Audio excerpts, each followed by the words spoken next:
Come on in, join Mills's day. It's vlog magic in every way. Boo! I'm hoping to go live at lunch today, so we'll see if I get the time to do that. So I need to make a basket this morning for the live as well. Even if I don't use it for lunch, I'll use it at some point. But I have finished, I haven't even taken my bookmark out. I just put it back in. I have finished Like Snowy Fall by Ayla Today. I think that's how you say their name. I have been trying to learn it. Oh, there's a second book in this series that follows his best friend Wyatt's story, and I kind of want to read it now. It was so good. I would say it falls into the new adult category. So in case you don't know, young adult and new adult. Young adult is more closed door romance. New adult is open door romance, but obviously not as spicy as things like 50 Shades of Grey and not as dark romance. So I would say this is new adult. It took quite a while for the spice to happen, and it was very, you're peering through the door, but you're not fully in the door spice, if that makes sense. It was just beautifully written. I've given it 4 stars. I loved it. There was trauma. There was a second act breakup, kind of. I just think it had everything you could possibly want. You've got ice skating, you've got snowboarding, you've got parents that are no longer here, you've got naughtiness. I'm not going to say what he was doing that was naughty, but he was naughty in his sport. You've got trauma, you've got pasts, well, the ghosts of pasts chasing after people. It is so good. It was so good. It was so easy to read. I loved it. I am going to keep this bookmark. I like it. Hot girls read. I'm going to keep it for one of my other books, but we're currently reading Anathema still. So I'm going to dive back into this. I haven't read any of this yesterday. I just thought, let's finish Like Snowy Fall, get that one done, and then we can dive back into this. I am hoping this will be done today. I would say that, but the day goes away. I've also had some books delivered, so I know you guys like to see what I've had delivered, so let's go through it. Firstly is At Wit's End by Bailey Hannah. This is the 4th book in the Alive and Well series. I think there's going to be 5 books. I actually don't know, you know. I'm like, is there 5 books or is there 4? So this one is single mum Whitney is quite simply overwhelmed. She's struggling to raise her 10-year-old son, Jonas. Her ex-boyfriend only seems to come around and help take care of his son when he's single and hoping to get back together. With Jonas acting out more than ever, Whitney enlists the help of her sister Blair to keep an eye on Jonas over summer vacation. Enter Colt, a fun-loving ranch cowboy who is tasked with giving Jonas work to do around the ranch. So she's at wit's end because obviously she's Whitney, so she is at her own end. I love Bailey Hannah. She's such a good cowboy romance author, so hers. Then my favourite cowboy romance author, Jessica Peterson. I'm so excited that this has turned up. So this is Duke. It's the 4th book in a series. There's one more coming out in April. That's why I think this one will be a 5-book series. So one chance meeting on a Texas ranch, one wild, 2 charming cowboy, one snowed in night that changes everything. Wheeler Ranking, his name is hard to say. You can get those letters muddled up. Isn't here for romance. She's come to, it's her name. She's come to Lucky River Ranch to visit her best friend, wrangle a business deal, and prove herself to everyone who's ever doubted her. But when she collides with Duke Rivers, Hartsville's resident heartbreaker, restless cowboy, and brother to her best friend's new flame, sparks fly hotter than a Texas summer. So yeah, I've read Cash and Wyatt. I need to still read Sawyer. I should have put Sawyer on my 10 before the end. I was meant to take it with me to Spain, and I forgot to. So they're my 2 cowboy books that are starting to complete those collections. Of course, had to get those. Then, on a live, I was talking about my love for J.T. Geisinger, and I was saying that I had read Blackthorn, I had read loads of things by J.T. Geisinger, and someone said, oh, my favourite book by them is Perfect Strangers, and I hadn't heard of it. This is indie published as well, so that's exciting, and I hadn't heard of this, and I was like, well, if this is someone's favourite J.T. Geisinger book, it's not your point of view though.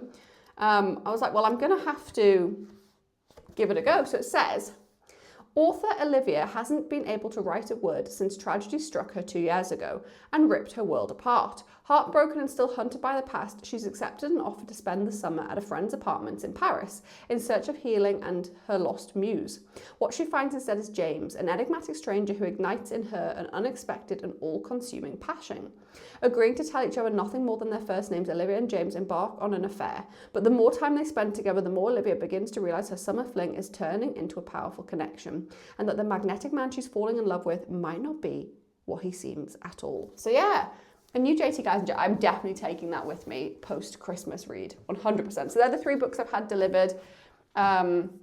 We've got 5.5 books left on the 10 before the end, and then obviously it is day 11. So let me go and open this calendar and then we can read it.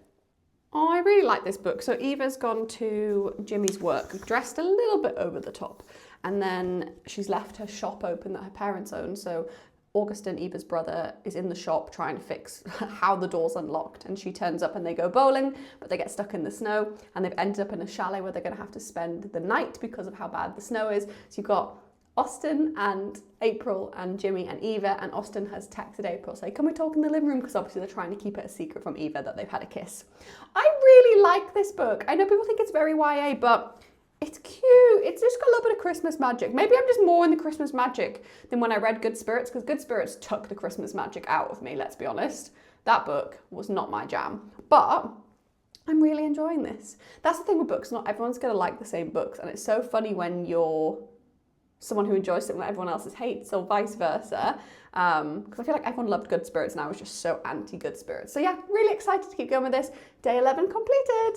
I'm hoping you can hear me because someone's doing like drilling noise outdoor, but we got the little Mikey. That probably makes such a rustling noise. So hopefully you can hear me. I finished it! I finished book 5.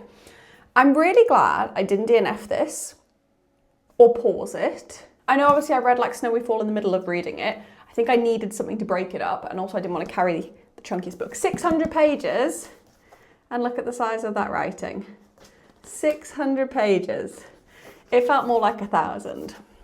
And that's why I don't understand why Alchemized scares me so much, because not that different in size and the writing's bigger than Alchemized. Anyway, the ending was great. I need the second book. Evermore, please. Can we publish a second book ASAP? Thank you, please and thank you. Was I still confused as I'm working my way through it? Yes. The spice is good. Took a little while to get there, but it's good. I like Savannah. I like being inside his head as well. So yeah, if you want I would class it as dark, higher fantasy. I'm not going to say high fantasy. It's not like Lord of the Rings, Game of Thrones high, but higher fantasy. So yeah, book 5 done and dusted, and we're on the 11th. Ooh, ooh, ooh. Roughly that is my book every 2 days goal stuck to. Okay, so these are the next choices.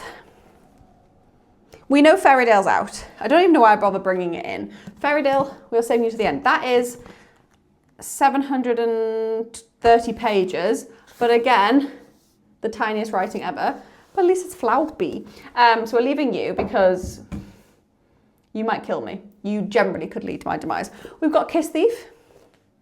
Do I feel Mafia? We've got Mate. I don't think I want to read Mate. I think that's too much fantasy. Saving this for Friday. I'm going to start this one on Friday. I think I can finish one. Not tomorrow's Friday though.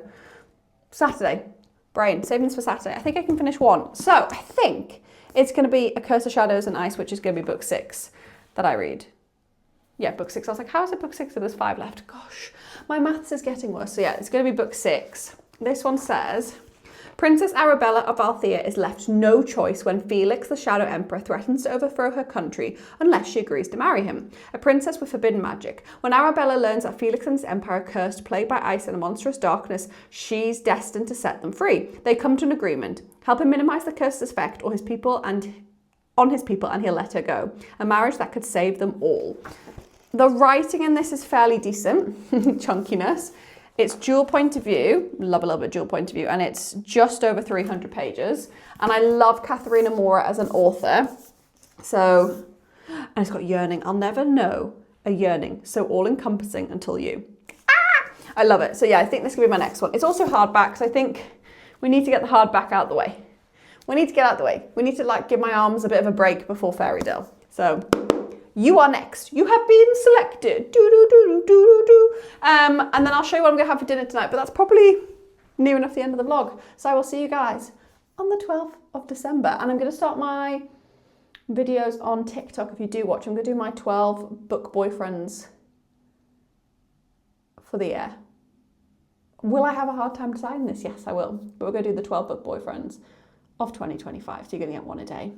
On the first day of book boyfriend mass, this is who I pick. I'm not going to say who I'm picking. So make sure you check my TikTok out. See you guys later. I've just had a book delivered. I'm so excited. So this is Depraved Devotion by Morgan Bridges. It is the first book in a new series called Villains and Vices. So it says, I've dedicated my life to understanding the darkest corners of the human psyche, but nothing prepares me for him. Ghost. The man is a brilliant, ruthless serial killer who thrives on chaos, just like the cult following who are captivated by his brutality and beauty. He's completely unhinged and he's obsessed with me. Sorry, the front door is ringing again. So when Ghost turns himself in and demands to speak to me, I'm forced to confront the beautiful monster sitting across the glass, and the one inside, the one lurking in my own fractured soul. Ghost's rapt attention brings goosebumps to my skin and sends chills down my spine. I choose to believe my reactions based in fear. When I'm alone in bed, it's harder to convince myself. As boundaries fade and the line between doctor and patient blurs, Ghost proves to know me more than should be possible. Soon I'm faced with a question. What am I willing to pay to unveil the truth about my haunted past? But to Ghost, the price is me, all of me. I really like Morgan Bridges' writing style. I feel like she's quite an underrated author. Oh, there's artwork! She's quite an underrated author. So I'm so excited. A little bit of Dubcon. I can cope with Dubcon. To the reader who saw Obsessed Psychopath and really thought that's husband material. So yeah, I'm going to have to wait till I finish my 10 before the end. I've got so many books now, post 10 before the end. So I better get through them quick because this is top of the list.